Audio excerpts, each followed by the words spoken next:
بسم اللہ الرحمن الرحیم۔ السلام علیکم، welcome back to my YouTube channel. آج ہم آغاز کرنے جا رہے ہیں باب چہارم کے چیپٹر پردہ پوشی کا۔ ویڈیو شروع کرنے سے پہلے ہمیشہ کی طرح آپ سے ریکویسٹ کرتی ہوں کہ اگر آپ کو ہماری ویڈیوز پسند آ رہی ہیں تو ہمارے چینل کو لائک کیجئے، اسے سبسکرائب کیجئے، ہمیں کامنٹس میں آگاہ کیجئے کہ آپ کو ہماری ویڈیوز کیسی لگ رہی ہیں۔ پردہ پوشی، پیج نمبر 53 پر آپ کا چیپٹر پردہ پوشی موجود ہے۔ آئیے اس کی باقاعدہ ریڈنگ کا آغاز کرتے ہیں۔ پردہ پوشی کا معنی ہے کسی کے عیبوں پر پردہ ڈالنا۔ دین اسلام ہمیں یہ تعلیم دیتا ہے کہ ہم کسی کے عیب جاننے کی کوشش نہ کریں۔ عیب سے مراد ہے کسی کی برائیاں۔ اگر ہمیں کسی کا عیب معلوم ہو جائے تو اسے چھپانے کی کوشش کریں، نہ اس شخص کو طعنہ دیں اور نہ اس پر طنز کریں۔ اللہ تعالیٰ نے قرآن مجید میں لوگوں کے عیب تلاش کرنے سے منع فرمایا ہے۔ ارشاد باری تعالیٰ ہے وَلَا تَجَسَّسُوا، اور نہ کسی کے متعلق جاسوسی کرو۔ اسی طرح کسی کے عیب اچھالنے اور اسے طعنہ دینے کو سخت گناہ قرار دیا گیا ہے۔ پردہ پوشی کرنا اللہ تعالیٰ کی صفت ہے۔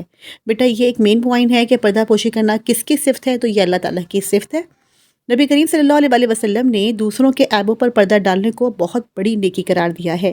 آپ صلی اللہ علیہ وسلم نے فرمایا، جو شخص کسی مسلمان کے عیب چھپائے، اللہ قیامت کے دن اس کے عیب چھپائے گا۔ اگر کسی نے کسی دوسرے شخص کا کوئی برا کام دیکھ ہی لیا ہے تو اسے خاموش رہنا چاہیے اور دوسروں تک پہنچانے سے گریز کرنا چاہیے۔ گریز کرنے کا مطلب ہے احتیاط کرنی چاہیے۔ لیکن وہ ایسا اجتماعی جرم ہے جس سے معاشرے کے افراد کا انفرادی یا اجتماعی نقصان ہو رہا ہو، تو اجتماعی مفاد کا خیال رکھتے ہوئے، اجتماعی مفاد کا یعنی سب کے فائدے کا خیال رکھتے ہوئے متعلقہ لوگوں کو آگاہ کر دینے کو بھی اسلام قدر اور تحسین کی نگاہ سے دیکھتا ہے، یعنی اچھا سمجھتا ہے۔ پردہ پوشی صرف دوسرے شخص کے عیب کی ہی نہیں ہوتی، بلکہ انسان کا خود اپنے عیب چھپانا بھی پردہ پوشی میں شامل ہے۔ نبی کریم صلی اللہ علیہ وسلم نے ارشاد فرمایا، میری تمام امت کو گناہوں پر معافی ملے گی سوائے ان لوگوں کے جو اپنے گناہوں کا اعلان کرنے والے ہیں، کہ بندہ رات کو ایک کام کرے، پھر صبح ہو تو اللہ نے اس کا پردہ رکھا ہو اور وہ خود کہے کہ اے فلاں، میں نے پچھلی رات ایسا کام کیا، حالانکہ اس نے رات گزار دی، اس کے رب نے اس پر پردہ ڈالے رکھا، اور وہ صبح کرتا ہے تو اپنے رب کا ڈالا ہوا پردہ اتار دیتا ہے۔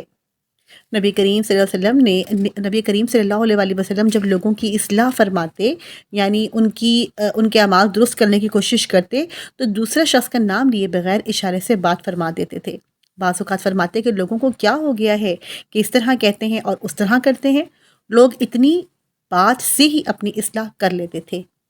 ایک مرتبہ نبی کریم صلی اللہ علیہ وسلم منبر پر تشریف لائے، بلند آواز سے لوگوں کو پکارا اور ارشاد فرمایا، مسلمانوں کو تکلیف مت دو، ان کو آر مت دلاؤ اور ان کے عیب تلاش نہ کرو، اس لیے کہ جو شخص اپنے مسلمان بھائی کے عیب تلاش کرتا ہے، اللہ اس کے عیب تلاش کرتا ہے، اور اللہ جس کے عیب تلاش کرتا ہے اسے رسوا اور ذلیل کر دیتا ہے۔ حضرت عمر فاروق رضی اللہ تعالیٰ عنہ کو ایک بوڑھے شخص کے بارے میں معلوم ہوا کہ وہ شراب پیتا ہے۔ آپ رضی اللہ تعالیٰ عنہ نے اس کا یہ عیب کسی کو نہ بتایا۔ پھر کچھ عرصے بعد وہ شخص آپ رضی اللہ تعالیٰ عنہ کی خدمت میں حاضر ہوا۔ اس نے بتایا کہ میں اس عمل سے توبہ کر چکا ہوں اور شراب چھوڑ دی ہے۔ دور حاضر کے جدید میڈیا پر عموماً پردہ پوشی کا خیال نہیں رکھا جاتا۔ جو چیز انسان دیکھتا ہے اس کو بغیر تحقیق کے اور پردہ پوشی کی تعلیمات کو نظر انداز کرتے ہوئے فوراً دوسرے لوگوں اور گروپوں میں پہنچانا اپنا فرض سمجھتا ہے۔ اس طرح وہ دو طرح کے گناہوں میں ملوث ہو جاتا ہے، ایک گناہ جھوٹی خبر پھیلانے کا اور دوسرا گناہ دوسروں کے عیب اچھالنے کا۔ موبائل اور باہمی رابطے کے جدید ذرائع پر پردہ پوشی کا خیال رکھنا انتہائی ضروری ہے تاکہ یہ چیزیں ہمارے لیے رحمت بنی رہیں، زحمت نہ بنے۔ پردہ پوشی اختیار نہ کرنے کے بہت سے دنیاوی اور اخروی نقصانات ہیں۔ یہ جس طرح یہاں لکھا ہے نا دنیاوی، اس کو ہم دنیاوی پڑھتے ہیں اور آخرت کے نقصان پڑھتے ہیں۔ اس سے معاشرے میں بے چینی بڑھتی ہے، نفرت بڑھنے کے ساتھ ساتھ دشمنی کی فضا پروان چڑھتی ہے۔ اگر دوسروں کے عیبوں کی پردہ پوشی کی جائے تو باہمی یقین اور تعاون کے جذبات فروغ پاتے ہیں۔ جب برائی کی باتوں اور عیبوں کو چھالا جائے تو برائیاں پھیلتی ہیں، اور جب برائیوں کے تذکرے ہی مٹ جائیں تو برائیاں بھی مٹ جاتی ہیں۔ جب اللہ تعالیٰ ہمارے گناہوں کی پردہ پوشی فرما کر ہمیں معاف کر دیتا ہے تو ہمیں بھی چاہیے کہ ہم دوسروں کے گناہوں اور عیبوں پر پردہ ڈالیں اور معاف کر دیں، تاکہ معاشرہ امن و سلامتی کا گہوارہ بن سکے اور باہمی اخوت و محبت کے جذبات پروان چڑھ سکیں۔ بڑھتے ہیں ایم سی کیوز کی جانب۔ پہلا ایم سی کیو ہے، پردہ پوشی سے مراد ہے الف آپشن عیب چھپانا۔ دوسرا ایم سی کیو ہے، دوسروں کے عیب چھپانے والے کو اللہ تعالیٰ کی طرف سے انعام ملے گا، الف آپشن اس کے عیبوں پر پردہ ڈال دیا جائے گا۔ نمبر 3، نبی کریم صلی اللہ علیہ وسلم دوسروں کی اصلاح فرماتے تھے،